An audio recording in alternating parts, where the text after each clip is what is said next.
అందరికీ వందనాలు. నాకు కూడా థ్యాంక్ యూ మా, థ్యాంక్ యూ బిడ్డ. ప్రియులారా, దయతో ఆలకించండి. ఈ ప్రశస్తమైన సమయంలో, ఈ మంచినల్లి ప్రాంతంలో దేవాది దేవుడు చక్కటి ప్రార్థనా బృందాన్ని ఆయన సిద్ధం చేస్తున్నారు. పీటర్ బాబుతో, అలాగుననే వారి టీముతో చక్కటి యవన కుమారులు కుమార్తెలు దేవునిలో సాగిపోతున్నారు. అందును బట్టి మేము చాలా సంతోషిస్తున్నాం. వారు ఆంధ్రాకి వచ్చినప్పుడు, అంటే ఆంధ్రాకి టీం అంతా వచ్చేస్తారు, మేము లేఖన క్రీస్తు మహాసభలని ఏర్పాటు చేస్తూ ఉంటాం. ఆ సభలో వీళ్ళు లేకపోతే సందడి ఉండదు. ఆత్మీయంగా చక్కగా పాటలు పాడుతూ, ప్రార్థిస్తూ, వాక్యాన్ని నెమరవేస్తూ, వాక్యములో ఆనందించేటువంటి బృందం ఇది. అయితే ఈరోజు నేను ఒక చిన్న వాక్యపు సందేశాన్ని మీ మధ్యలో ఉంచుతాను. ఇక ఎవరు అటు ఇటు తిరగొద్దు. పిల్లలు కూడా, అక్కడ టీం కూడా వచ్చి కూర్చోండి నాన్న, ప్లీజ్ ప్లీజ్. ఇంకెవ్వరు అటు ఇటు తిరగొద్దు. ఒక గంట సేపు,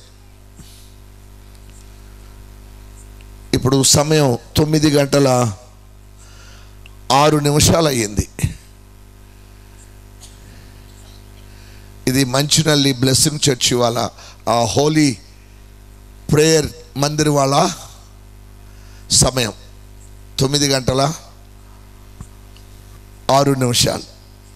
సరే, వాక్యంలోనికి వెళ్ళిపోదాం. ఈ భూమి మీద వినండి, అసలు యేసయ్యను మనం ఎందుకు సేవించాలి? ప్రతి ఒక్కరికండి ఓ ఆధ్యాత్మిక చింతన ఉంది. ఆధ్యాత్మిక చింతన అంటే దేవుని గూర్చిన వెతుకులాట. ఇంతకీ దేవుడు ఎలా ఉంటారు, ఆయన ఎవరు, అసలు ఆయనను ఎలా కనుగొనాలి, అందరికీ అదే ఆరాటం.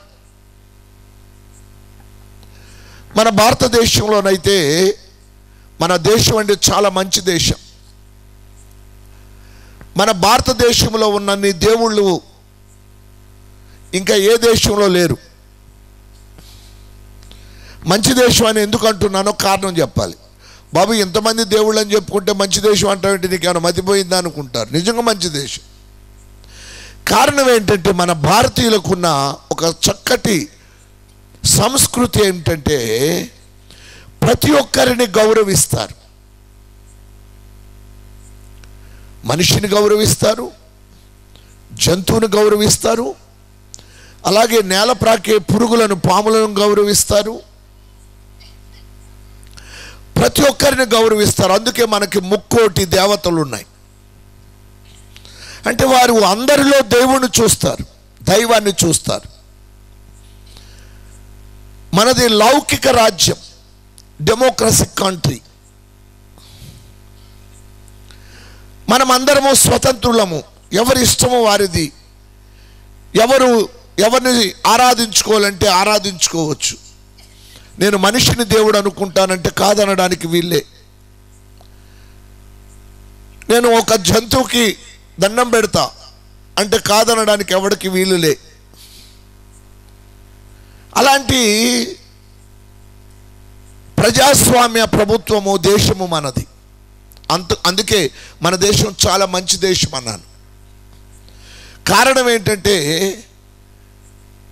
అందరిలో కూడా దైవత్వాన్ని చూస్తారు. అయితే ప్రియులరా, అందరికీ ఉన్న ఒక ఆధ్యాత్మిక చింతన అయితే బలమైందే కానీ, దేవుని గూర్చినటువంటి సరైన ఆనవాళ్ళు దొరకక, ఆధ్యాత్మిక చింతనలో, అంటే చింతన అంటే వేదనలో దేవుని గురించి పరిగెట్టే వాళ్ళు కోట్ల మంది ఉన్నారు. మన భారతదేశపు జనాభా 145 కోట్ల పైనే ఉన్నారు. భారతదేశపు జనాభా ఇన్ని కోట్ల మందిలో చాలామంది దేవుడు ఎవరై ఉంటారు అనే వెతుకులాటలోనే ఉన్నారు. ఇంకా ఆ పరంపరలో దైవ లక్షణాన్ని ఒకదాన్ని జ్ఞాపకం చేస్తాను. దాన్ని బట్టి ఆయనకు మనకున్న సంబంధం ఏంటో తెలుసుకొని ఆయనను మనము సేవించవచ్చా లేదా అన్నటువంటి ఒక దృఢమైన నిశ్చయతకు మీరు రావడానికి జస్ట్ మార్గాన్ని చూపెట్టడానికి ఒక చిన్న ఆలోచన సభ ఇది, అంతే. అర్థమవుతుందండి? అంటే వాస్తవానికండి ఈ ప్రపంచంలో కొన్ని కోట్ల మంది దేవుళ్ళు ఉన్నారండి. ప్రపంచం అంటున్నా నేను ఇప్పుడు. Globally there was crores of goddess. కోట్ల మంది దేవుళ్ళు ఉన్నారు ప్రపంచంలో. కానీ నేను మీకు ఒక విషయాన్ని అయితే చెప్పాలి ఖచ్చితంగా. దేవుళ్ళకే కానీ ఎలక్షన్ పెడితే, దేవుళ్ళకి ఎలక్షన్ పెడితే ఎవరు గెలుస్తారు చెప్తారా? అసలు ఏసై గెలవడం. భలేవాడు ఆ తమ్ముడు. అరే ఇదేంట్రా ఏసై సభ పెట్టి ఏసై గెలవడం అంటాడు. మీకు సంగతి చెప్పాలి, ఎందుకు గెలవడం అన్నాడు. కారణం చెప్తా. ముందు దేవుళ్ళ పోటీకి నామినేషన్ చేసేవాడు కావాలి.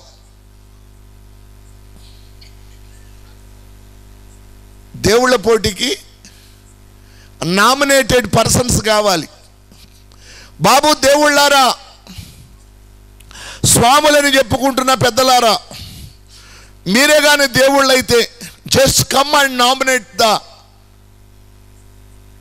Your post. జస్ట్ మీరు నామినేట్ చేయండి, జస్ట్ మీరు అప్లై చేయండి. అంటే ఒక్కరు కూడా రారు. అయితే జరిగేది ఏంటంటే ఎలక్షన్ జరగదు కనుక ఏసై గెలవడం అది. కానీ వినండి, చెప్తా వినండి, మీకు సీక్రెట్ చెప్తా. ఎలక్షన్ జరగదు కానీ ఒకే ఆయన వచ్చి నిలబడతాడు పోటీలు అప్లై చేయడానికి. ఆయన యేసయ్య. కానీ ఎవడు పోటీదారుడు రాడే. అసలు సీక్రెట్ ఏంటంటే మనమే తనుగు తెచ్చేది. నేను దేవుడిని, నేను స్వామిని, నేను బాబాని చెప్పుకునేవాడు వాడు కూడా పోటీలు నిలబడ్డం. అసలు నిలబడ్డానికి కారణం ఏంటి చెప్పనా? నిలబడ్డానికి రాడు అన్న కారణం ఏంటి చెప్పనా? వాళ్ళు ఎప్పుడో తెచ్చారు. అసలు బ్రతికి గలిగితేనే కదా రాగలిగేది. అందువల్ల ఒక్క ఆయన సిన్సియర్గా ఇలా నిలబడతాడు రాజదర్బారుగా. ఇంకా అందరూ కలిసి ఏకగ్రీవంగా రేపు అంత్యదినాన తెలుసుకునే సీక్రెట్ ఏంటంటే యేసుక్రీస్తు ఒక్కడే దేవుడు అని తెలుసుకుంటారు. ఓసారి అందరు గట్టిగా దేవునికి స్తోత్రం చెప్పండి. అందరు రెండు చేతులు పైకెత్తి బిగ్గరగా దేవునికి స్తోత్రం చెప్దాం. హల్లెలూయా, హల్లెలూయా, హల్లెలూయా. పరిశుద్ధాత్మ దేవుడి ఈ రాత్రి అందరిని బలపరిచి దీవించును గాక. దేవుని అభిషేకము ఈ రాత్రి మనందరి మీదకి దిగివచ్చును గాక. దేవుని జ్ఞానము చేత మనము నింపబడుదుము గాక. ఒక్కరు రారు. కారణం ఏంటంటే ఎవరన్నా అడగండి, బాబు నువ్వే దేవుడువా అని అంటే అసలు నేనే దేవుడిని అని చెప్పేవాళ్ళు ఎవరు లేరు. మనం తనువు చేస్తామంతే. ఎవరన్నా మన భారతదేశంలో ఉన్న పెద్దలను అడిగితే వాళ్ళు అంటారు క్రైస్తవులు అంటే మాకు ఎందుకు ఒళ్ళుమంటే యేసయ్య ఒక్కడే దేవుడు అంటారు. అందుకే మాకు బాధ. మేమేమో అందరినీ ఆరాధించవచ్చు అనుకుంటాం.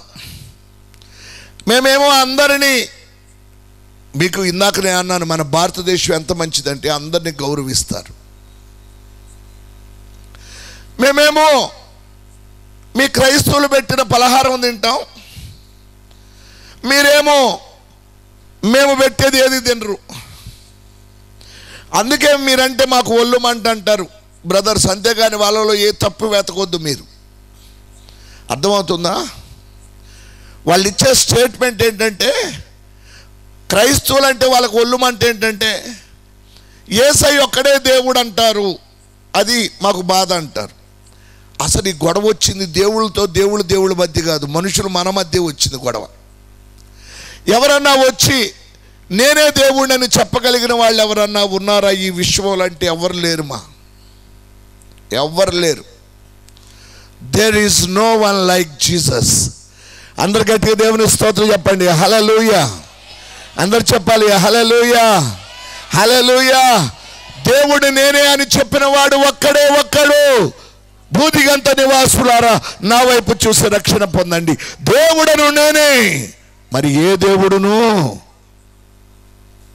లేడు అని చెప్పింది ఒకే ఆయనే. అందుకు ఆయన వెంటబోతున్నామండి. వచ్చిన గొడవ అది. కానీ అలా చెప్పేవాడు దొరకట్ల. వచ్చిన గొడవ అది. మీరు గ్రహిస్తున్నారు అనుకుంటున్నా. ప్రియులారా, నేను మీకు ఒక విషయాన్ని జ్ఞాపకం చేసి, ఒక రీజన్ని జ్ఞాపకం చేసి, ఆయనే మనకు దేవుడు అనడానికి ఓ ఆనవాలు జ్ఞాపకం చేసి నా చిన్న మాటలు ముగిస్తాను. ఈ జగత్తుకి, ఈ విశ్వానికి సృష్టికర్త ఎవరన్నా ఉంటే అతడే దేవుడు.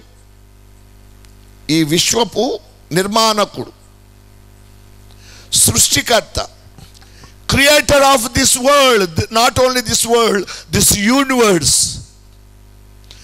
యూనివర్స్ అంటే చెప్తా వినండి. పాపం కొంతమంది అవార్డ్స్ ఇస్తారు. Miss India, miss America, miss world, miss universe అంటారు. మిస్ యూనివర్స్ అన్న అవార్డు ఎవరికి ఇవ్వడానికి వీల్లేదు. పాపం తెలియక ఏదో టైటిల్ పెట్టేశారు. మిస్ యూనివర్స్ అంటే ఈ విశ్వంలో ఉన్న అన్ని గ్రహాల్లోకి పోయి అక్కడున్న అందగత్తెలైన అమ్మాయిలందరూ తీసుకొచ్చి నిలబెడితే అప్పుడు మిస్ యూనివర్స్ అవార్డు ఇవ్వచ్చు. నువ్వు భూమిని దాటిపోలేవు, మళ్ళీ అక్కడి నుంచి తీసుకొచ్చి మిస్ యూనివర్స్ అని టైటిల్ పెడతావు. టైటిల్ రాంగ్ టైటిల్ అది. మిస్ యూనివర్స్ అన్నది రాంగ్ టైటిల్. అయితే దేవుడు అని ఆయన ఉంటే యూనివర్స్ అయి ఉండాలి, విశ్వవ్యాప్తంగా దేవుడై ఉండాలి. అందరూ ఒకసారి గట్టిగా దేవుని స్తోత్రం చెప్పండి, గట్టిగా చెప్తామా హల్లెలూయా. ఈ సృష్టిని చేసిన వాడు దేవుడై ఉండాలి, మనల్ని కలుగు చేసిన వాడు దేవుడై ఉండాలి. అయితే ప్రతి జాతిని, ప్రతి లోకాన్ని, ప్రతి లోకంలో ఉన్న మనుషులను చేసింది ఒకే ఒక్క ఆయన ఉన్నాడు.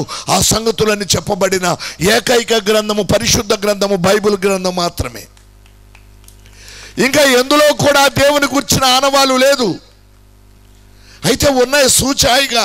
చాలామంది మన పెద్దలు, మన భారతదేశంలో ఉన్న వేద ఋషులు చెప్పారు. దేవుని గురించిన భయము, దేవుని గురించిన జ్ఞానం కొద్ది గొప్ప ప్రపంచంలో ఉన్న ప్రతి ఒక్కరికి తెలుసు. పెద్దలైన వారికే తెలుసు. జ్ఞానవంతులకే దేవుని గురించిన జ్ఞానం తెలుసు. కొంతమంది అసలు దేవుడే లేడు అంటారు. దేవుడు లేడు అని చెప్పే ఒక తెగ కూడా ఉంది, నాస్తికవాదం. నాస్తికుడు ఏమంటాడంటే దేవుడు లేడు కదా, ఉంటే చూపెట్టండి అప్పుడు నమ్ముతామంటాడు. మనమేమో ఆస్తికులము, దేవుడు ఉన్నాడు అని నమ్ముతాం. అయితే దేవుడు ఉన్నాడు అని అందరికీ తెలుసు, కానీ కన్ఫ్యూజన్ ఏంటంటే ఆయన ఎవరో తెలియక తన్నుకు చూస్తున్నాం. ఇప్పుడు వినండి, ఒక మాట వినండి దయతో. దేవుడు ఈ విశ్వలోకాల నిర్మాణకుడు అయి ఉండాలని చెప్పాను కదా. తర్వాత మరొక విషయం చెప్తాను. ఆయనకి మనకు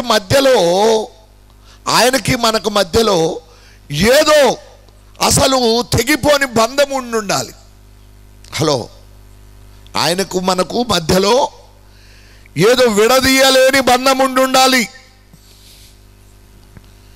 నా మాట అర్థమవుతుందండి? ఆయనను కూర్చున్న ఏదో ముద్ర మన లోపల ఉండాలి. ఉదాహరణకు చెప్తాను వినండి. సృష్టికర్త అంటే ఆయనే తయారు చేసిన వాడు. ఆయనను ఏమంటాడంటే జనకుడు అంటారు. అంటే పుట్టించేవాడు, క్రియేటర్, పుట్టించేవాడు. ఇప్పుడు మిమ్మల్ని పుట్టించింది ఎవరు? మిమ్మల్ని పుట్టించింది ఎవరు? గట్టిగా మాట్లాడండి, వాక్ స్వాతంత్రం ఉంది. మిమ్మల్ని పుట్టించింది ఎవరు నాన్న? ఏ తండ్రి? అన్నయ్య పాపం కాస్త ముందుకెళ్ళిపోయాడు. వినండి, మిమ్మల్ని పుట్టించింది ఎవరంటే మీ అమ్మ బాబు, అవునా కాదా? మన నాన్న మనగా అన్నాడు, మన నాన్న అమ్మ కలిపి. అయితే వాళ్ళ గూర్చిన ముద్ర ఏదో నీ మీద నా మీద ఉంటుంది. అర్థమవుతుందండి? అంటే ఖచ్చితంగా వాళ్ళ బ్లడ్ గ్రూపే మన బ్లడ్ గ్రూప్ అయి ఉంటుంది, వాళ్ళ లక్షణాలే మన లక్షణాలు ఉంటాయి, వాళ్ళ డిఎన్ఏనే మన డిఎన్ఏ అయి ఉంటుంది. దాన్ని బట్టి టెస్ట్ చేసి ఇదిగో వీడు ఫలానా వాళ్ళ కొడుకు. పీటర్ బాబుకు కొడుకున్నాడు. కొడుకా కూతురా? కూతురుంది. అయితే పీటర్కి వాళ్ళ భార్యకి కలిపి ఆ పాప పుట్టింది. అయితే వీళ్ళ డిఎన్ఏ ఆ పాప డిఎన్ఏ కలుస్తుంది కాబట్టి ఈమె వాళ్ళ పాపే అని నిర్ధారిస్తాడు. అవునా కదా? అలాగే సృష్టికర్త మనందరికీ తండ్రి అయితే, వినండి అసలు విషయంలోకి వచ్చేస్తున్నా, ఆయనను గూర్చిన ఆనవాలు మన మీద ఉండాలి, ఖచ్చితమైన ఆనవాలు ఉండాలి. మీరు ఒక వాక్యాన్ని చదవండి, రండి వాక్యంలోనికి. ప్రకటన గ్రంథం 1వ అధ్యాయం 8వ వచనాన్ని చదవండి. Revolution 1st chapter 8th verse. మీరు కన్నడంలో చదవండి, ఈ బాబు తెలుగులో చదువుతాడు. ఆ మైకుతో పాటు మీరు కూడా చదవాలి. అల్ఫయు ఒమేగయు నేనే, వర్తమాన భూత భవిష్యత్ కాలములలో ఉండువాడను నేనే అని సర్వాధికారియు దేవుడు నగు ప్రభువు సెలవిచ్చుచున్నాడు. వినండి, సర్వాధికారియును దేవుడు నగు ప్రభువు సెలవిస్తున్నాడట. ఏమని సెలవిస్తున్నాడు? అల్ఫయు ఒమేగయు నేనే, అల్ఫయు ఒమేగయు నేనే. అల్ఫా అంటే, అల్ఫా ఒమేగా అంటే అర్థం చెప్పండి. ఆది అంతము నేనే అంటారు మీరు. మన ఇంగ్లీష్లో A to Z అంటారు. ఆ దగ్గర నుంచి బండిరా వరకు అంటారు అక్షరాలలో. అంటే మొదటి వాడు కడపటి వాడు అని అర్థం. ఒకసారి అందరూ దేవునికి ఒకసారి స్తోత్రం చెప్పండి. హల్లెలూయా, హల్లెలూయా. సరే, ఇప్పుడు వినండి. మీరు దీవింపబడి వెళ్ళాలంటే జస్ట్ దేవుడు ఏం మాట్లాడుతున్నాడు వినండి, దానిని మీరు ఆస్వాదించండి, లోపలికి ఆహ్వానించుకోండి, హ్యాపీగా చిన్న ప్రేయర్ చేసుకుని వెళ్ళండి. మునుపటి కంటే మీరు ఈ 2025లో అత్యధికమైన కృపను చూడబోతున్నారు. Amen, amen. అయితే దేవుని వాక్ అయితే వినాలి ఖచ్చితంగా. వినటం వలన విశ్వాసం కలుగుతుంది. అది దేవుని గూర్చిన సంగతి అయి ఉండాలి. ఇప్పుడు ఒక విషయాన్ని జ్ఞాపకం చేస్తున్నాను. ఈ ప్రకటన గ్రంథం 1వ అధ్యాయం 8వ వచనంలో అంటున్నాడు, దేవుడే మాట్లాడుతున్నాడు, అల్ఫయు ఒమేగయు నేనే. అందరూ చదవండి, అల్ఫయు ఒమేగయు నేనే. వర్తమాన భూత భవిష్యత్ కాలములలో ఉండువాడను నేనే అని సర్వాధికారియు దేవుడు నగు ప్రభువు సెలవిచ్చుచున్నాడు. ఇప్పుడు వినండి, అల్ఫయు ఒమేగయు నేనే అని, వర్తమాన భూత భవిష్యత్ కాలములలో ఉండువాడను నేనే అని సర్వాధికారియును ప్రభువునగు దేవుడు సెలవిస్తున్నాడట. ఇప్పుడు నేను మీకు ఒక విషయం చెప్పాలి. దేవుడని ఆయన ఉంటే ఆయనే ప్రారంభమై ఉండాలి, ఆయనే ఈ విశ్వానికి ముగింపై ఉండాలి. ఆ తర్వాత దేవుడని ఆయన ఉంటే ఆయనే సర్వాధికారి అయి ఉండాలి. మీరు అపోస్తల కార్యాల గ్రంథం తర్వాత చదువుకోండి. 10వ అధ్యాయం 22వ వచనంలో ఒక మాట అంటాడు. 22, 23, 24 వచనాల్లో ఆయన అంటాడు, ఆయన సజీవులకును మృతులకును న్యాయాధిపతిగా దేవుడు నియమించాడట యేసయ్యను.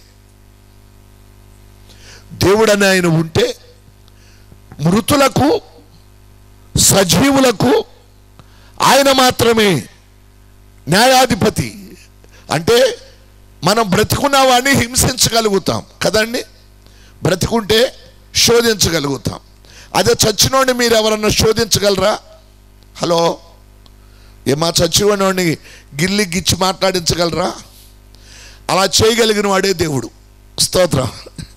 గట్టిగా దేవుని స్తోత్రం చెప్పండి. అందరు చెప్పాలి హల్లెలూయా. దేవుని గూర్చిన ఒక చిన్న అవగాహన నేను మీకు చెప్పి ప్రార్థన చేస్తా. అదేంటంటే అందరు వినండి. దేవుడు మాట్లాడుతున్నాడు, అల్ఫయు ఒమేగయు నేనే, వర్తమాన భూత భవిష్యత్ కాలములలో ఉండువాడును నేనే అని సర్వాధికారియును దేవుడు నాకు ప్రభువు సెలవిచ్చుచున్నాడు. అయితే దేవుడు నేనే అల్ఫా అని ఎందుకు అన్నాడో చెప్తా. ఇప్పుడు వినండి. దేవుని గూర్చిన ఆనవాలు మన మీద ఏదో ఒకటి ఉండాలి. మన తల్లిదండ్రుల గుర్తులు మన మీద ఉంటాయి. ఎలాగా? DNA రూపంలో కదా. అలాగే ఫలానా ఆయన దేవుడు నన్ను చేశాడు అనడానికి ఆ దేవుని గుర్తులు ఏమన్నా మన మీద ఉన్నాయా? అది ఈరోజు టాపిక్. ఉన్నాయి. ఆయన మనతో చేసిన నిబంధన ఏదంటే రక్త నిబంధన చేశాడు ఆయన. అందరూ బాగా వినండి. రక్త నిబంధన అంటే దానికి గుర్తు చెప్తా మీకు. ఇప్పుడు ఇక్కడ స్థలము కొన్నామనుకోండి, మీ భాషలో జాగా అంటారు. 1 ఎకరం పొలం కొన్నామనుకోండి. పూర్వం కాలంలో అంటే ఇప్పుడంటే రిజిస్ట్రేషన్ ఆఫీసులు ఉన్నాయి, దస్తావేజులు ఉన్నాయి. అమ్మినవాడు కొనిన వాడికి అతడు ఏం చేస్తాడంటే రాసిచ్చి ఏలు ముద్రలు వేస్తాడు సైన్ చేసి.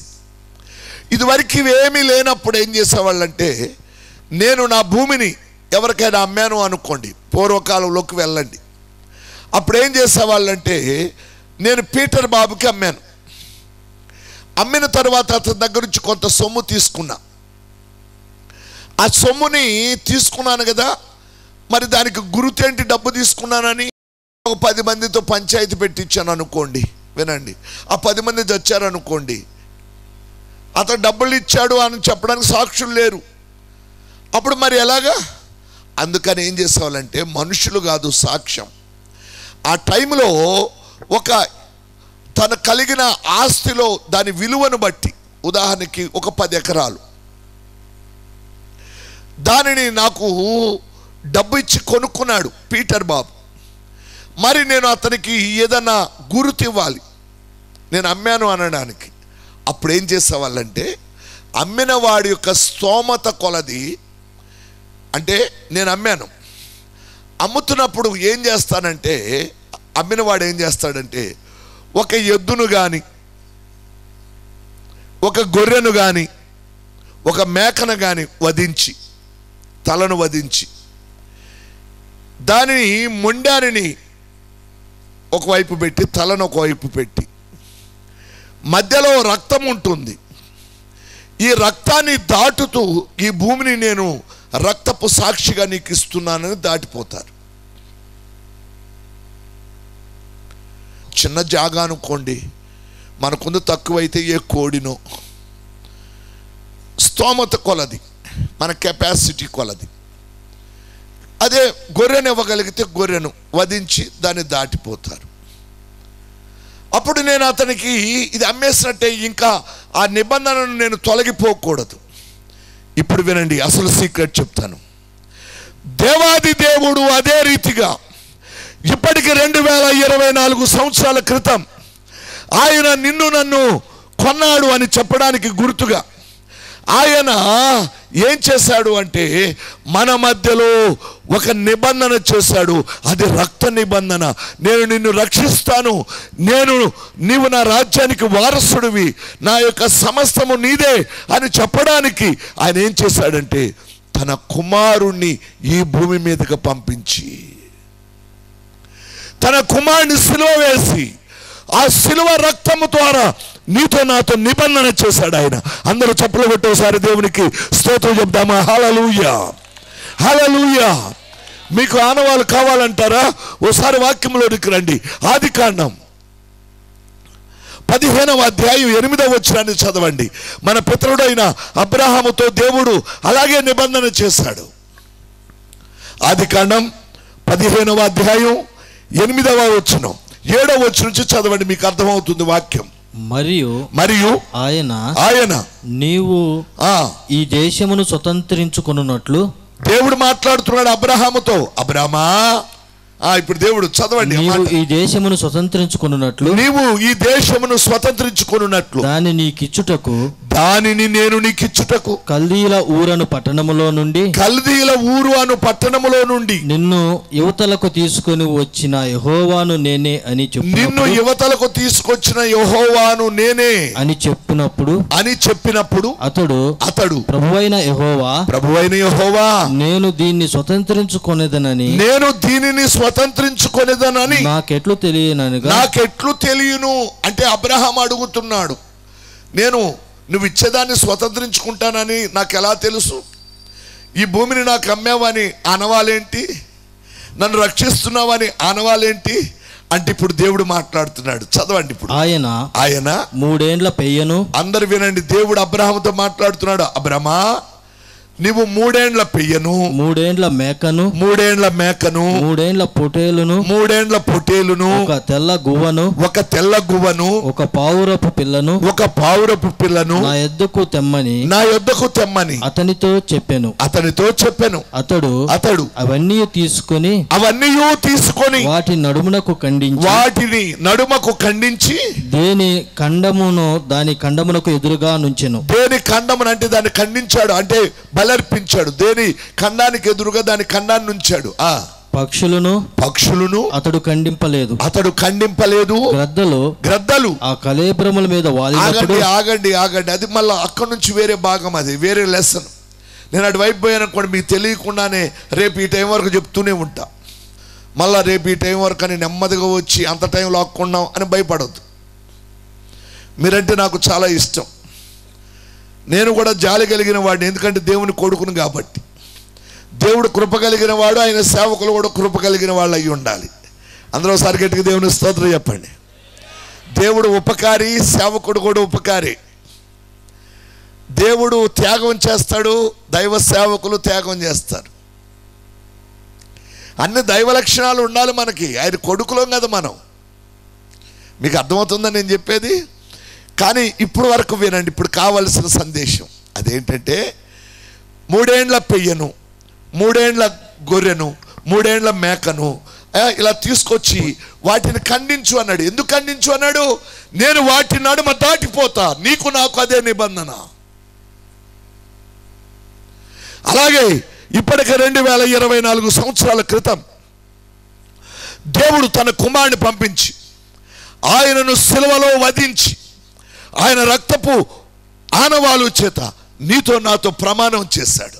కారణం ఏంటంటే, నీవే కానీ నా రక్త నిబంధన మీద మనసు పెడితే నువ్వు పరలోక రాజ్యానికి వస్తావు. అందరు గట్టిగా దేవుని స్తోత్రం చెప్పండి. గట్టిగా చెప్తామా? హల్లెలూయా, హల్లెలూయా. ఇంకా ఆయన మాట ఇచ్చి తప్పిపోడు. ఇప్పుడండి ప్రపంచంలో ఉన్న పెద్ద గందరగోళం చెప్పనా? అందరికి ఒక డౌట్ ఉంది. దేవుడున్నాడట, వినండి అందరూ వేసే ప్రశ్నలు. దేవుడు యెహోవా అంట, మరి యెహోవాను సేవిస్తే పరలోకానికి పోతామంట, సేవించకపోతే యేసు ప్రభుని సేవిస్తే పరలోకానికి పోతామంట, సేవించకపోతే నరకానికి పోతామంట. అసలు దేవుడేనంట మనల్ని చేసింది అని చెప్పి దేవుడి మీద తప్పేసే వాళ్ళు ఉన్నారు. ఎలా తప్పేసే వాళ్ళు ఉన్నారు చెప్పనా? మీరు ఒక వాక్యాన్ని చదవండి. 25వ కీర్తన అందరూ తీయండి. 25వ సంకీర్తన 8వ చరణం. ఇప్పుడు చదవండి. యెహోవా ఉత్తముడును. అందరూ ఆ మైక్తో పాటు మీ లాంగ్వేజ్ లో మీరు కూడా చదవాలి. యెహోవా ఉత్తముడును యథార్థవంతుడునై ఉన్నాడు. కావున తన మార్గమును గూర్చి ఆయన పాపులకు ఉపదేశించును. ఆయన ఎవరికి ఉపదేశిస్తాడట? తన మార్గమును గూర్చి ఆయన పాపులకు ఉపదేశించును. వినండి అందరు, ఇప్పుడు నా వైపు చూడండి. యెహోవా ఉత్తముడంట. ఉత్తముడంటే మీనింగ్ ఏంటమ్మా? మంచివాడనా? ఉత్తముడంటే మీనింగ్, హలో, మంచివాడట. సరే అనుకుందాం, ఆ బ్రదర్ చెప్పిన మాటకి నేను కూడా ఏకీభవిస్తున్నా. మంచోడు. అసలు ఒట్టి మంచోడు కాదండి, మీరు మంచోళ్ళు, నేను మంచోడిని. కానీ మన లోపల బోళ్ళన్ని చెడ్డ స్వభావాలు ఉన్నాయి. ఆయన ఉత్తమోత్తముడు. ఏంటి అంటే? ఉత్తములలో ఉత్తముడు. He is best in the best. అసలు బెస్ట్ అంటేనే మంచిది, కానీ బెస్ట్ ఆఫ్ ద బెస్ట్, మంచి వాటిలో మంచివాడు ఆయన. అర్థమైందండి? ఉత్తమ ఉపాధ్యాయుడు అంటారు. అందరూ ఉపాధ్యాయులే, అందరూ టీచర్సే. ప్రభుత్వం అవార్డు ఇస్తుంది ఉత్తమ ఉపాధ్యాయుడు అని, అంటే ఉపాధ్యాయుల్లోకెల్లా మంచోడు అని. అలాగే యెహోవా ఉత్తముడట. తర్వాత ఏమన్నాడు? యెహోవా ఉత్తముడును యథార్థవంతుడనై ఉన్నాడు. ఏమై ఉన్నాడు? అందరు మాట్లాడండి. ఏమై ఉన్నాడు? యథార్థవంతుడు. యథార్థవంతుడు అంటే అర్థం చెప్పండి రాజు. హృదయంలో నుంచి కల్మషం లేకుండా అంటే. ఈ మధ్య రాజేంద్ర కాస్త తెలివైనోడు అయ్యాడు. ఓసారి విన్నాడు ఈ మాట, కానీ ఏదో ఎక్కడో మళ్ళా కొడతా ఉంది. వినండి, యథార్థవంతుడు అంటే యథ అంటే హృదయము, అంటే హృదయము చెప్పేది చెప్పినట్టు మాట్లాడేవాడు, హృదయపు అర్థాన్ని చెప్పేవాడు. అంటే ఉదాహరణ చెప్తానండి. నాకు రాజేంద్ర బాబు ఫుడ్ తయారు చేశాడు వాళ్ళ ఇంట్లో అనుకోండి. భోజనం తయారు చేసి పెట్టాడు, వడ్డించాడు, తిన్నాను. ఎలా ఉంది అయ్యగారు అన్నాడు. అది చండాలంగా ఉంది, అసలు బాగోలే. కానీ నేనేమన్నానంటే, ఆ పిల్లాడిని బాధ పెట్టుకోవడం నాకు ఇష్టం లేక, నాన్న సూపర్గా ఉందన్న. అది జంతువులు కూడా తినం, అట్ట తయారు చేశాడు. కానీ పైకి నేనేమన్నాను, బా సూపర్ నాన్న అన్నాను. అంటే ఇప్పుడు నా లోపలేమో చండాలుడు, పాస్టర్ని పిలిచి ఇదేం భోజనం పెట్టను రా అనుకొని తిట్టాను. కానీ పైకి మాత్రం నాన్న సూపర్ సూపర్ అన్న. అంటే ఇప్పుడు నేను యథార్థవంతుడిని కాదు. అయితే ఇప్పుడు వినండి, యెహోవా అలా కాదట. యెహోవా ఉత్తముడును యథార్థవంతుడునై ఉన్నాడు. అంటే ఆయన లోపల ఏదుందో అది చెప్పేస్తాడు. ఆయన అబద్ధం ఆడాడు. ఆయన ఒకసారి గట్టిగా దేవుని స్తోత్రం చెప్పండి. యెహోవా ఉత్తముడును యథార్థవంతుడు. అందరూ మాట్లాడండి. యెహోవా ఉత్తముడును యథార్థవంతుడునై ఉన్నాడు. తర్వాత అందుచేత కావున తన మార్గమును గూర్చి ఆయన పాపులకు ఉపదేశించును. ఎవరికంట తన మార్గాన్ని ఉపదేశించేది?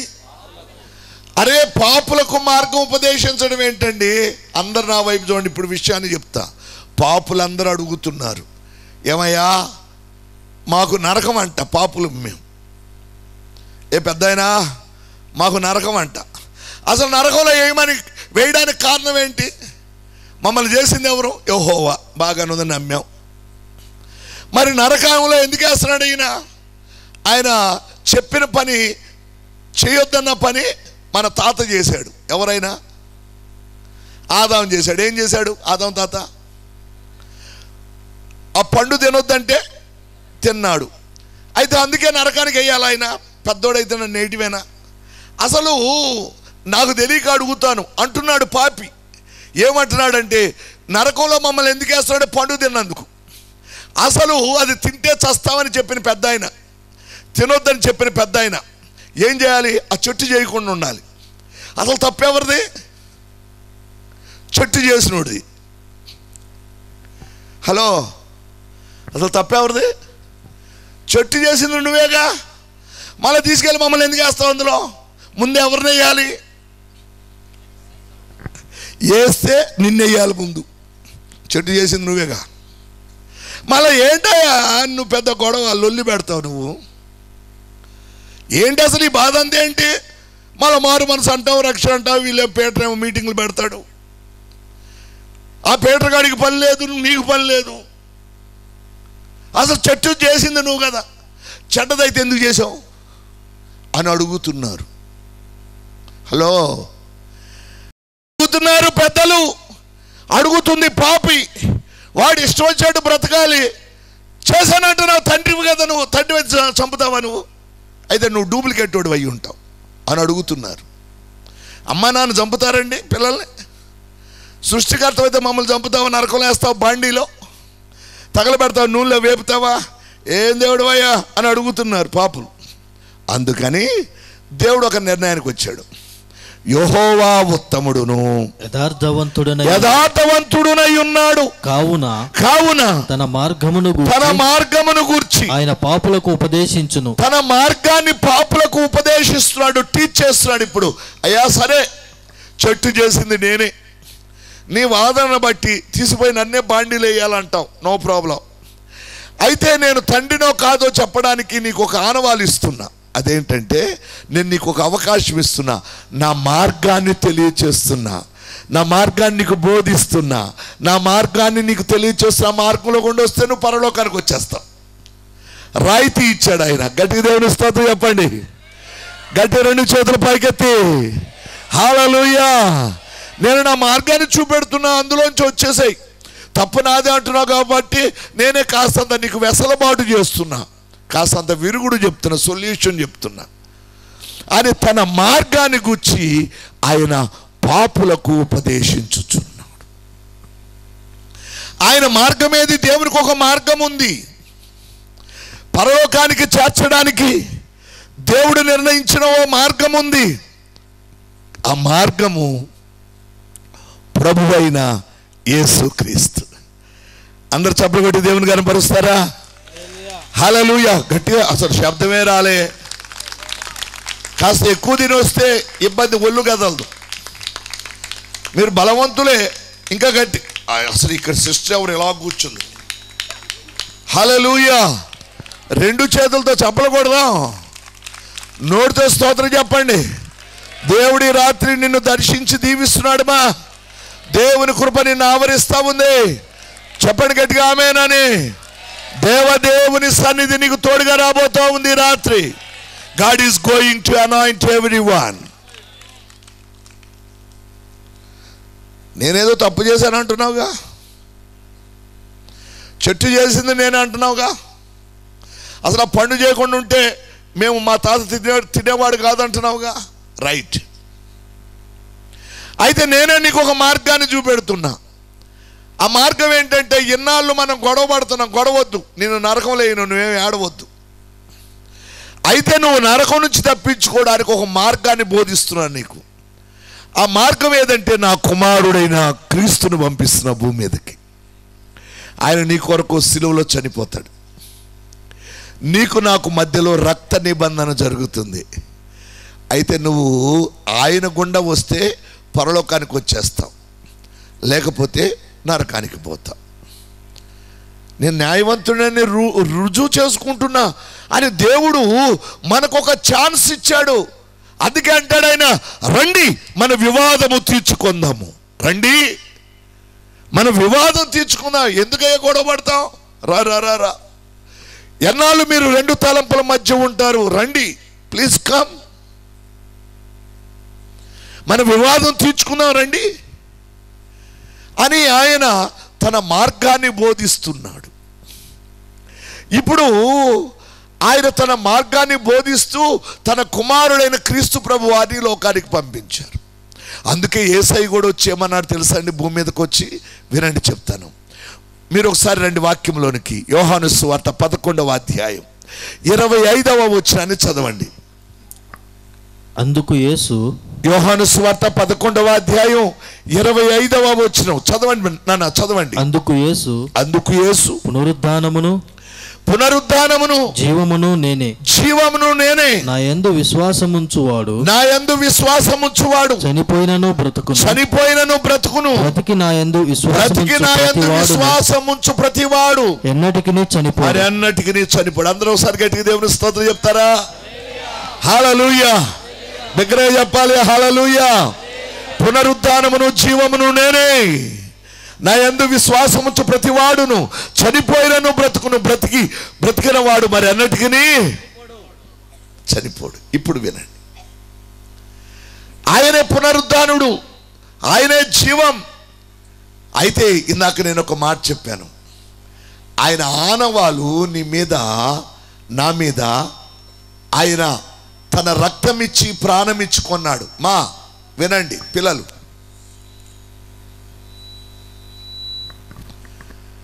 ఆయన ఇంత శ్రమ పడ్డానికి కారణం ఏంటో చెప్పి ప్రార్థన చేస్తా. ఆయన ఇంతగా నీ మీద ఇంత ప్రణాళికను రూపొందించడానికి కారణం చెప్తున్నాను. ఆయన తన మార్గాన్ని ఎందుకు నీకు ఉపదేశిస్తున్నాడో, నాకు ఉపదేశిస్తున్నాడో కారణం చెప్తున్నాను. ఆయన మనందరికీ తండ్రి. పాపులు అంటున్నారు, తండ్రి అయితే చంపుతాడా, బాండీలో వేస్తాడా అని అంటున్నారు కదా. నేను మిమ్మల్ని చంపడం నాకు ఇష్టంలే, అయితే మరలా నేనే మిమ్మల్ని కొనుక్కుంటా, మీ క్రయధనాన్ని నేనే చెల్లిస్తా, మీ పొరపాటుకి విరుగుడు నేనే, సొల్యూషన్ నేనే ప్రకటిస్తున్నా అని దేవుడు తన కుమారుని భూమి మీదకు పంపించాడు. ఆయన అంటున్నాడు, ఇప్పుడు ప్రకటన 1:8 చదవండి. ఇందాక చదివా, మొదట మనం చదివాం, చదవండి 1:8. అల్ఫయు నేనే, ఒమేగయు నేనే, వర్తమాన భూత భవిష్యత్ కాలములలో ఉండువాడను నేనే అని సర్వాధికారియు దేవుడునగు ప్రభువు సెలవిచ్చుచున్నాడు. ఆగండి. అల్ఫయు ఒమేగయు నేనే, I am that alpha, I am that omega, నేనే అనడానికి రీజన్ చెప్తున్నా. అక్కడ పునరుద్ధానము, జీవము నేనే అన్నాడే, దేవుడను నేనే అన్నాడే. కారణం ఏంటంటే ఆయన దేవుడు అనడానికి ఆనవాళ్ళు చెప్తున్నా. ఇంకా మీరు ఎవరన్నా ఆరాధించుకోండి, నాకేం ప్రాబ్లం లేదు. దేవుడని పలానా ఆయన తెలిసాక కూడా ఇంకొక ఎటో పోతే వాడిని ఏమంటారంటే మూర్ఖుడు అంటారు. ఏమంటారు? అర్థమైందండి? మూఢుడు వేరు, మూర్ఖుడు వేరు. పేతురుని అడుగుతారు పెంతెకోస్తు పండగ దినాన, అయ్యలారా రక్షణ పొందాలంటే మేమేం చేయాలి? అప్పుడు పేతురు తాత ఏమన్నాడు? మూర్ఖులైన ఈ తరము వారికి వేరే మీరు రక్షణ పొందండి అన్నాడు. అవునా? మూర్ఖుడు అంటే ఎవరు? ఇక్కడ 2 పదాలు చెప్పాను నేను. మూఢుడు వేరు, మూర్ఖుడు వేరు. మూఢుడు అంటే ఓహో, మూర్ఖుడంటే పర్వాలేదు బిడ్డ, బాగానే ఉన్నావు, బిడ్డ చెప్పింది రైటే, కానీ కాస్త దిద్దుబాటు ఉంది. రైటేమా. మూఢుడు అంటే చెప్తా వినండి, తెలివి లేనివాడు చెబితే సరి చేసుకుంటాడు. నానా నువ్వు ఇటు పోతే గోతులో పడతావు, వెళ్ళొద్దు, ఈ దారిని పో అంటే ఆహా అలాగా సరే థ్యాంక్ యూ అని చెప్పాడు, పోకుండా ఇడిపోతాడు. అంటే చెప్పగానే వాడికైతే తెలివి లేదు, కానీ ఎవడన్నా చెప్పగానే వింటాడు. వినేవాడిని మూఢుడు అంటారు. పాపం వాడికి తెలివి లేదు, హీ డోంట్ నో ఎనీథింగ్, కానీ చెప్పగానే లోబడిపోతాడు. మూర్ఖుడు అడా కాదు. మూర్ఖుడంటే చెట్టు కొమ్మ మీద కూర్చొని చెట్టు నరుక్కుంటా ఉంటాడు. అరే కొమ్మ మీద ఉన్నావురా, ఏ కొమ్మ మీద కూర్చున్నావో దాన్ని నరుక్కుంటావు, పడతావురంటే నా ఇష్టం పడతా, నీకేమైంది? నోరు మూసుకొని కీబోర్డు ప్లే చేసుకో, నాది ఇరిగేది నీకేమైందా? నా ఇష్టం పోతే నేను పోతా నరకానికి, నీకేమైంది? నీ పని నువ్వు చేసుకోబా అంటాడు. వాడు మూర్ఖుడు. వాడు ఏలు కోసుకుంటాడు, ఒకడు ఏలు కోసుకొని నోట్లో సప్పరిస్తాడు. అరే ఏలు ఎందుకు కోసుకున్నావు? నాకు సరదా, నా ఇష్టం అంటాడు. వాడు రక్తం పోతుందని వాడికి తెలుసు. అరే సిగరెట్ తాగుతా, నీకేమైందంటే డబ్బు నాది. ఏం రాజు? డబ్బు నాది, నీకేమైందా అంటాడు. ఆడు పేపాలు తాగుతాడు ఒకడు, ఇదే మోక్షం అని. ఆడు అరే ఎందుకు తాగుతున్నావు అంటే నా ఇష్టం అంటాడు మూర్ఖుడు. తాగి ఇదే ఎంజాయ్ అంటాడు. ఎంజాయ్ అని చెప్పాడు, గంజాయి తాగుతాడు. చివరికి ఏమవుతాడు అనుకున్నారు? బాగా లోడ్ ఎక్కువైపోయి ఇంటికి పోడు. ఇంట్లో హ్యాపీగా డబుల్ కాట్ బెడ్ మీద, యూఫోమ్ బెడ్ మీద పడుకోవచ్చు. ఆడక్కడ పడుకోకుండా మురుక్కాల పక్కన పడుకుంటాడు బ్రదర్. ఈడు పక్కన ఒక పంది అంటుంది. అంటే ఈడు పందితో ఫ్రెండ్షిప్ చేస్తాడు. ఈడు ఆడు మూర్ఖుడు, చెప్పినా ఎనోనోడు, వాడు మూర్ఖుడు అంటే. ఇప్పుడు వినండి, మీరు మూర్ఖుల్లాగా ఉండొద్దు, మూర్ఖులైన ఈ తరము వారికి వేరై రక్షణ పొందండి. అందరి గట్టిగా దేవుని స్తోత్రం చెప్దాం. హల్లెలూయా. అదేంటంటే నువ్వు యేసు ప్రభువుని నమ్ముకుంటే పరలోకానికి పోతావు. నమ్మావా అంతే. నమ్మి మారు మనసు పొందిన వాడు రక్షింపబడును, నమ్మని వానికి శిక్ష విధింపబడును. నమ్మని వాడు ఖచ్చితంగా పనిష్ అవుతాడు, నరకానికి పోతాడు వాడు. ఇప్పుడు వినండి, ఆయన మన తండ్రి అని చెప్పడానికి అల్ఫా నేనే అన్నాడు, ఒమేగా నేనే అన్నాడు, పునరుద్ధానము నేనే అన్నాడు, జీవము నేనే అన్నాడు. అలా అనడానికి కారణం చెప్పి ప్రార్థన చేస్తా. అదేంటంటే ఆయన మన అందరికీ తండ్రి. నేను మొదటే గుర్తు చేశాను, తల్లిదండ్రుల లక్షణాలు మన మీద ఉంటాయి. వారి బ్లడ్ గ్రూప్ మన బ్లడ్ గ్రూప్ ఒకటి. వారి లక్షణాలన్నీ నన్ను చూస్తే మా డాడీని చూసినట్టే ఉంటాను నేను. మా నాన్నగారు Vijayawada PWD workshop employee, government employee. నేను ఎప్పుడన్నా మా నాన్న గురించి వెళ్తే కృపానంద గారి అబ్బాయి అనేవాళ్ళు. కారణం ఏంటంటే నా నొసలు అలాగే ఉంటుంది, నా పలు వరుస అలాగే ఉంటుంది, నా మాట కూడా అలాగే ఉంటుంది, అదే స్టైల్లో మాట్లాడతాను నేను. అలాగే మన అందరము దేవుని కొడుకులు అని చెప్పడానికి మీకు ఒక ఆనవాలు చెప్తున్నాను. అది ఈరోజు అదేంటంటే ఆయన అన్నాడు అల్ఫాయు ఒమేగయు నేనే అని. ఎందుకు అన్నాడో కారణం చెప్తా. బైబిల్ ఒక ముక్క అర్థమవుతుంది ఈరోజు నీకు. అదేంటంటే ఒక మనిషి, ఇందాక చెప్పాను కదా, పీటర్కి తన భార్యకు పలానా అమ్మాయి పుట్టిందని చెప్పడానికి ఈ ముగ్గురు డిఎన్ఏ ఒకటే ఉంటుందని చెప్పానే. అసలు డిఎన్ఏ అంటే ఏంటనుకుంటున్నారు? మన బ్లడ్ గ్రూప్ అండి. బ్లడ్ని టెస్ట్ చేసినప్పుడు ల్యాబ్లో మైక్రోస్కోప్లో పెట్టి ఇలా చూస్తే ఇలా రౌండ్గా ఉంటాయి, గుండ్రంగటి రక్త కణాలు ఉంటాయి. అయితే డిఎన్ఏ టెస్ట్ ఎలా ఉంటుందంటే ఇలా ఒక 5 పలకలుగా ఇలా ఒకటి ఉంటుంది, అందులో అక్షరాలు ఉంటాయి. అక్షరాలు ఎలా ఉంటాయంటే వినండి, ఒక 4 అక్షరాలు 6 వరుసల్లో ఉంటాయి. అలాగ 54 వరుసలు ఉంటాయి. ఉదాహరణకి అందులో అక్షరాలు ఉంటాయి. మన డిఎన్ఏలో ఒక సీక్రెట్. ఈ సంగతి తెలుసుకుంటే ఇంకా ఎవడు దేన్ని ఆరాధించడు. ఆ డిఎన్ఏలో ఉండే అక్షరాలు ఎలాగుంటాయంటే ఆల్ఫా బీటా తీటా డీటా గామా అని ఇలాగా. అంటే అవి లాటిన్ లెటర్స్,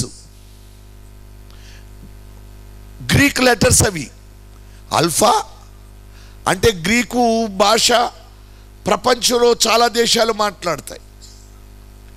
అలాగే హీబ్రూ భాష ప్రపంచంలో చాలా దేశాలు మాట్లాడతాయి, ప్రత్యేకంగా జూయిష్ పీపుల్ మాట్లాడతారు.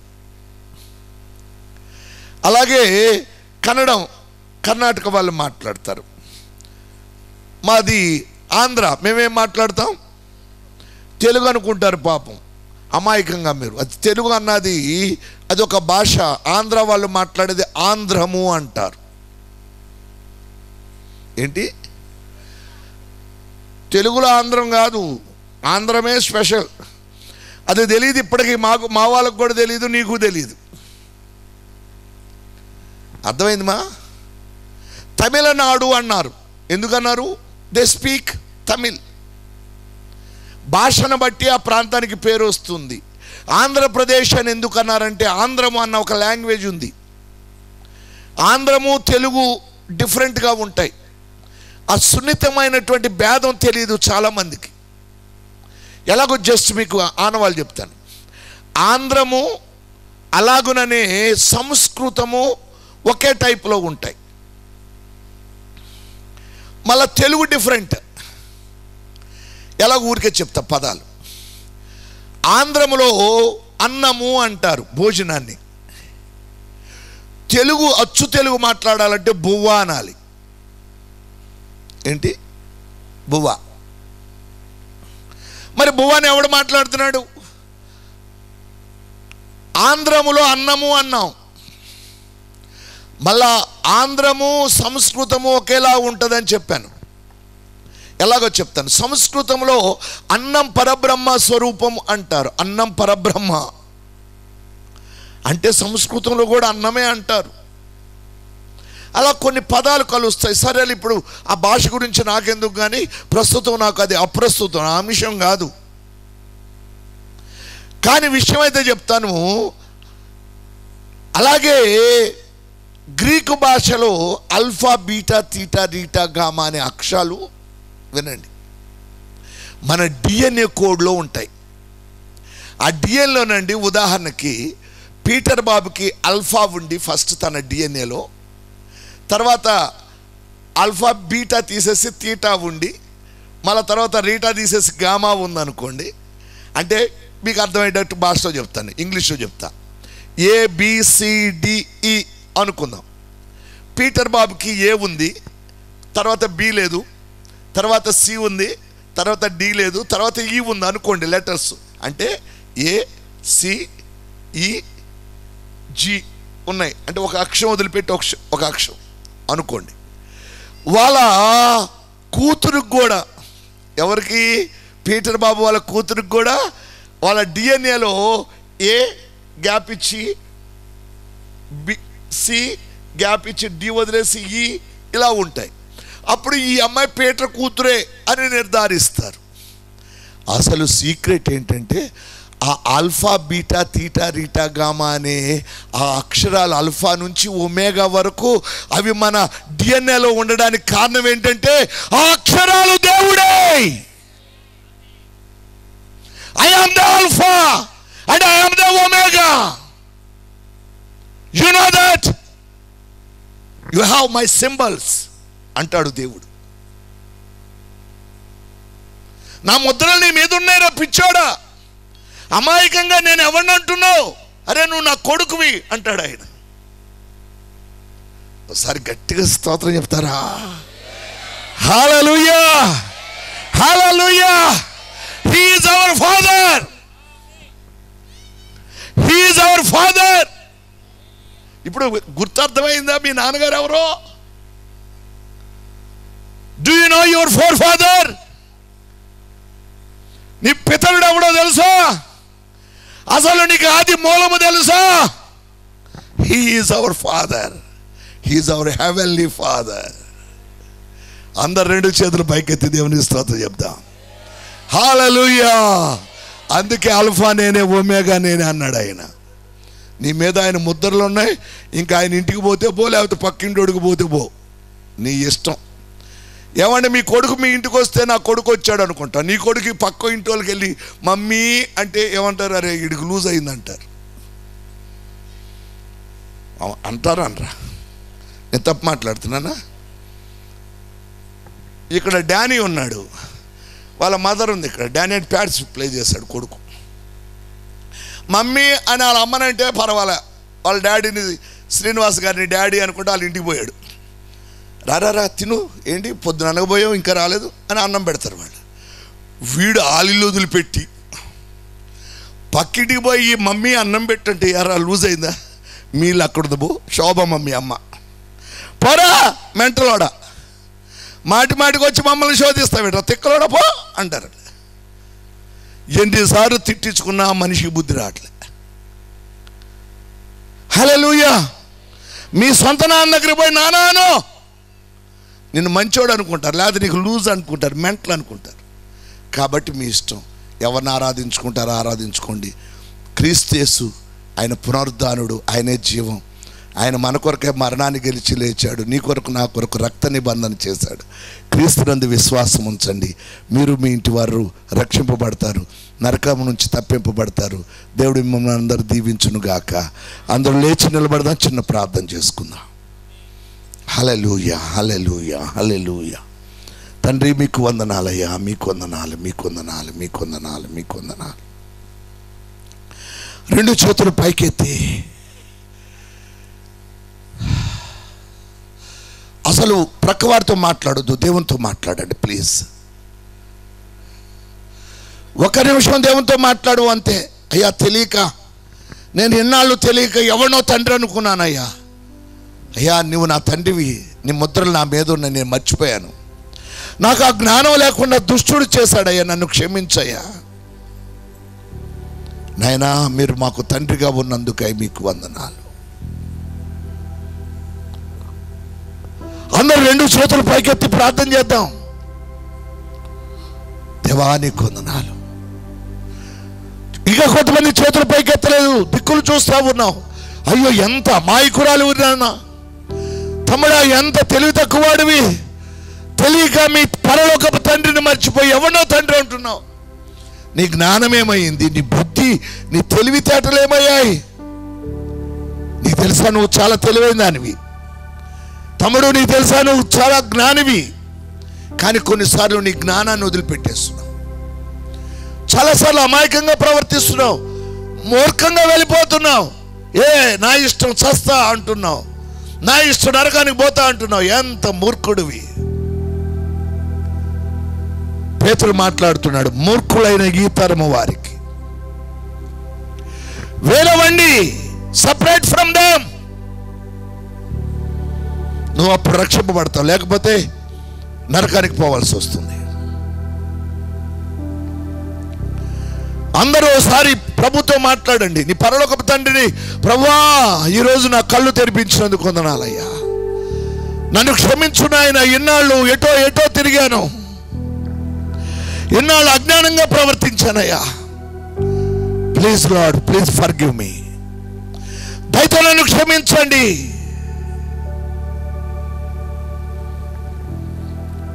దేవుని ఆత్మ నిన్ను అభిషేకిస్తా ఉంది. ఆయన నీ మనోనేత్రాలు వెలిగిస్తున్నాడు. అపవాది నీ మనోనేత్రాలకి గుడ్డితనాన్ని కలుగొచ్చేస్తే ఈ రాత్రి దైవ వాక్యము నీ మనోనేత్రాలు వెలిగిస్తా ఉంది. జస్ట్ ఒక్కసారి యోచించు, ఆలోచించు, అంతే. ఇక నీ ఇష్టం. చెబితే విన్నప్పుడు మార్చుకున్నావా, నువ్వు రక్షింపబడతావు. చెప్పినా నా ఇష్టం నాది అని పోయావా, నరకానికి పోతావు. నీ ఇష్టం. Choice is yours. మహోన్నతుడా, ప్రేమ కలిగిన మా మహాపరిశుద్ధ తండ్రి, ఈ రాత్రి ప్రియ కుమారులు పీటర్ బాబుని, వారి కుటుంబాన్ని, వారి టీంని మీరు ప్రేమించారు. చక్కగా ఈ ప్రాంతానికి సత్యవాక్యాన్ని ప్రకటించడానికి మీరు సహాయం చేస్తున్నారు. ప్రభా, ఇక్కడున్న యవనస్తులైన కుమారులందరిని బట్టి మీకు వందనాలు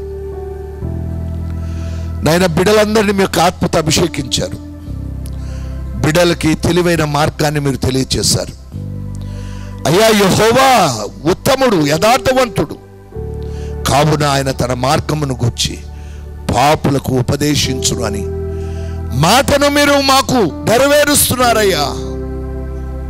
ఈ రాత్రి మీరు మాకు తెలియచేసిన మార్గం, ఈ పరలోకం నుంచి, ఈ భూమి మీద నుంచి ఆ పరలోకానికి వెళ్ళడానికి ఏకైక మార్గం నీ కుమారుడైన క్రీస్తు ప్రభు అని, ఆయన ద్వారా మీరు మాతో నిబంధన చేశారు, రక్త నిబంధన. అంత మాత్రమే కాదు, మీరే మాకు తండ్రివని తెలియచేయడానికి మీ ఆనవాళ్ళు మా మీద ఉన్నాయి. ప్రపంచమంతా ఒకరోజు తెలుసుకోబోతా ఉంది, అల్ఫా ఒమేగా అనే ఆయన బిడ్డను నేను అని ప్రపంచమంతా ఎలుగెత్తి స్తుతించబోతా ఉందయ్యా. అందును బట్టి మీకు స్తోత్రం. ఈ రాత్రికి నిలిచిన బిడ్డలందరినీ దీవించి ఆశీర్వదించి మీ కృపలతో నింపండి నాయన. ఎందరైతే మీ సన్నిధానము రెండు చేతులు పైకెత్తారో, ఎందరైతే ప్రార్థిస్తున్నారో, ఎందరైతే మారు మనసు పొందుతున్నారో, వారందరి జీవితంలోనికి ఇప్పుడే నాయనా మీ యొక్క అభిషేకాన్ని, మీ ఆశీర్వాదాన్ని యేసు క్రీస్తు వారి నామములో విడుదల చేస్తున్నాను నాయనా. ప్రతి ఒక్కరు ఇప్పుడే యేసు క్రీస్తు వారి నామములో నూతన సృష్టిగా మార్చబడుదురు గాక. మనలో ఉన్న పాపము, శాపము యేసు క్రీస్తు వారి కలువరి రక్తము చేత సంపూర్ణముగా కడిగివేయబడును గాక. మనందరము మన పరలోకపు తండ్రికి ప్రియమైన పిల్లలుగా చేయబడుదుము గాక. బుద్ధి లేక తిరుగులాడుతున్న మనము వాక్యము బోధింపబడి ఉండగా తిన్ననైనా దేవుని మార్గంలోనికి నడిపింపబడుదుము గాక. పరిశుద్ధాత్మదేవ, నేడు రేపు నేను ఈ ప్రాంత ప్రజలందరూ కూడా దీవింపబడులాగున మీ యొక్క పరిశుద్ధాత్మ అగ్ని వర్షాన్ని ఇక్కడ కుమ్మరించి ప్రతి ఒక్కరిని ఆత్మతో అభిషేకించి మనసులు వెలిగింపబడి ఆత్మలో మన్నింపబడుతూ వారి గృహాలకు తిరిగి వెళ్ళి వారు వినిన సత్యవాక్యాన్ని అనేకులకు బోధించుదురుగాక. నైనా ఈ ప్రాంత ప్రజలందరికీ ఎవరునూ నశించిపోవడం మీకు ఇష్టం లేదు కనుక అందరికీ సత్య సువార్త అందజేయబడ్డానికి సహాయము చేయమని యేసుక్రీస్తు వారి అత్యున్నతమైన నామములో ప్రార్థించి వేడుకుంటున్నాము తండ్రి. ఆమేన్, ఆమేన్. దేవుని కృప మీకు తోడుగా ఉండును గాక. ఆమేన్, ఆమేన్. దేవుని ఆశీర్వాదము మనం అనుభవించుదుము గాక. అందులో కూర్చుందాం.